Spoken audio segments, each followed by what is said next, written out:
Bonjour, c'est une joie pour moi de vous retrouver pour ce court message.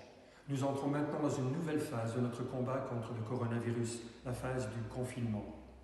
Alors que l'étreinte du Covid-19 se fait plus pressante, alors que nous sommes en train de voir notre style de vie bouleversé, est-ce que nous avons pris le temps de réfléchir aux choses importantes de la vie?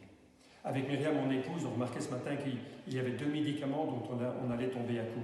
On s'est dit vite, faisons une petite liste, passons à la pharmacie, parce que nous voulons ces médicaments en stock. Je sais que beaucoup, nous sommes aussi passés au magasin et nous avons pris des denrées alimentaires non périssables. Et certains ont du papier OSC jusqu'à l'année prochaine. Mais est-ce que nous avons aussi pensé au confinement en réfléchissant à nos besoins spirituels, à affirmer notre foi, à fortifier notre confiance en Dieu? Aujourd'hui, alors que nous entrons dans cette phase de confinement, rappelons-nous les choses importantes concernant Dieu. Ce matin, quand j'ai ouvert les yeux, le Saint-Esprit a rappelé à mon esprit cette promesse de Dieu. Jésus a dit, « Je suis avec vous tous les jours jusqu'à la fin du monde. » Il n'y a pas un seul matin duquel Dieu est absent. Il n'y a pas une seule minute durant laquelle il ne prend pas soin de ses enfants. Dieu est fidèle, et il sera fidèle demain et jusqu'à la fin des temps. Il sera fidèle pour nous durant ces temps troublés.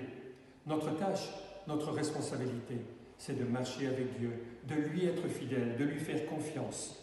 Il a d'ailleurs dit, et je lis, « Ceux qui se confient en l'Éternel renouvellent leur force. Ils prennent le vol comme les aigles. Ils courent et ne se lassent point. Ils marchent et ne se fatiguent point. » Qu'allons-nous faire durant ce temps de confinement? Allumer la TV du matin au soir? Regarder des séries non-stop? Rattraper un éventuel retard de sommeil? Pourquoi ne pas aussi investir dans notre relation avec Dieu? Fortifier notre foi. Prenons un peu plus de temps pour lire sa parole, la Bible. Soulignons en particulier les promesses qui y sont identifiées. Partageons-les ici même sur la page Facebook.